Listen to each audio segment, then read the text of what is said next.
Hi guys, nandito na tayo sa starting point ng Mount Lantad at kailangan nating mag-register muna at syempre maghanap ng tour guide. At kasalukuyan po nagkakaroon ng training, Hindi po meeting ng tourism ng Bato. Yes, tourism ng Bato. Get ka, ano, get ka members. Ginubatan Eco Tour Guide Association Yes po. 78. So, nagkakaroon sila ng meeting para mas lalong gumanda ang serbisyo ng Mount Lantad sa mga tao ngayong summer. Ayan, dyan tayo pupunta. Yes. Ayan. Sama ako! Kauya mo na Kami umakyat. Siyempre, kukuha muna kami ng tungkod just in case for safety. Ito lang pa? Ano man pa, gabos? So, sabi ni Kuya, kulang daw yan kasi yung iba nasa taas na. Ayan si Kuya. Let's go. So, ayan guys, aakyat na kami. First time ko to dito sa Mount Lantad. Dinadaanan ko lang to eh. So, ngayon, aakyatin na natin. Time check, Kuya Mac. 3:39. So, time check, 3:39. Tingnan natin kung ilang oras or ilang minuto tayo maglalakad. 3:39 PM. Dapat madagdag kitang tubig.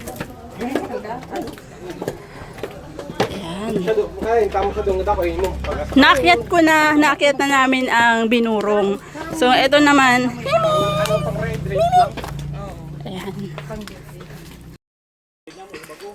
Ito na guys. Sa wakas, wala nang sana all.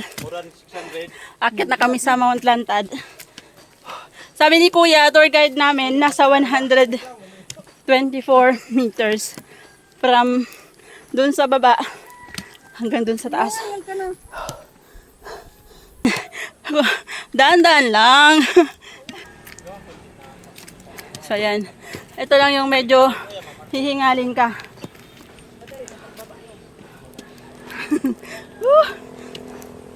Ayan, ginusto nyo to eh.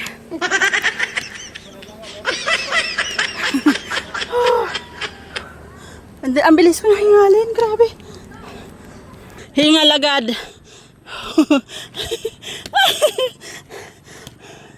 Kuya Mac, kahit naman kami.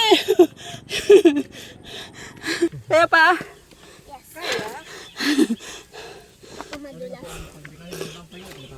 Oo. Okay na ano kayo magtukad ta. Baka maalas ang alihan. Sudahon ang nasa paanglas. Ayan guys, nandito pa lang tayo sa unang part. Pakyat papuntang Mount Lantad. At hinihingal na nga ako. Ayan yung Bato Bridge. Ayan. At ayun naman yung Bato Church.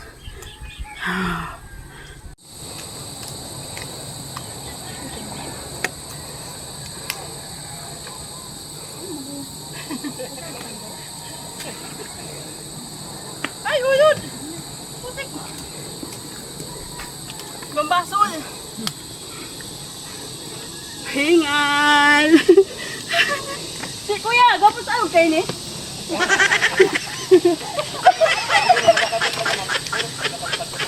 Gapos ano kayo ni?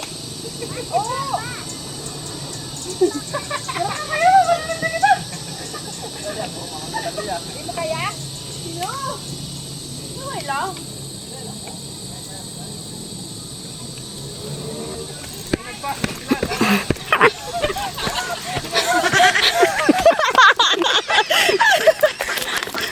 Guys, nandito na kami sa kalagitnaan at ayan na yung view.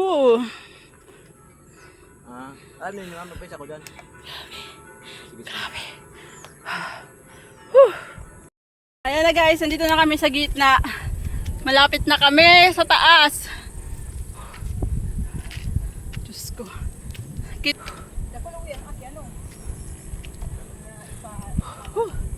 Hingal na. Mga pila pang edad, ma'am. Hanggang grade 6.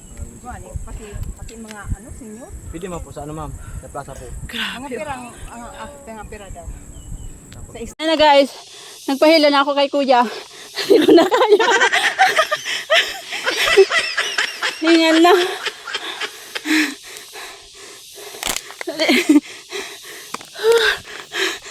Ayan na guys, malapit na kami sa katotohanan. Guning kahoy pero din hangin. Pahinga muna. Kuya, at least ang ano Si mama, oh. report. Sabi ng palingot to. Ano sa kaiban mo yun? Ay! Si kuya tour guide namin. Ano pangalan mo kuya? Ano po, Michael Valenzuela. Michael Valenzuela. Kung gusto nyo umakyat dito, hanapin nyo si Kuya Michael Valenzuela. Yan. Hingal. Lantad. Malapit na daw kami, sabi ni Kuya. Mga 10,000 step pa daw. Ano lang po yan? Minutes po. 20 minutes na, sabi ni Kuya. Mabilis-bilis nga, nakita mo yan? Oh, mabilis na kami ngunyan, sabi ni Kuya. Sa iba da? Ano sa baba, ma'am? 4. 4:22. Mga 45 minutes siguro kita na. Ayan guys, dito na kami sa Lantad. Andito pa lang kami sa kabilang parte at hindi pa kami nakakapunta doon sa kabilang parte. Yun o. Yun o. At syempre, bukod doon sa dinaanan namin na dumadaan doon sa logbook, mayroon din dito na daanan na hindi dumadaan sa logbook. Ayan o. Sa kabila sila dumadaan. Yan o. Yan o. Welcome guys sa Mount Lantad. Ayan. Walang tao, wala masyadong tao ngayon kasi hapon na kami umakyat. Ay, ayan na guys. Ayan yung pinaka sentro ba? Maliit lang yung Mount Lantad. Ayan. So ayan lang siya. Yung Sea of Clouds kuya, saan banda? Doon po sa banda doon po. Doon. Part no, San Miguel. Doon daw. San Miguel Solong. Opo. Kaso nga lang, ano lang po yung papagita, umaga lang po. Ay, umaga lang.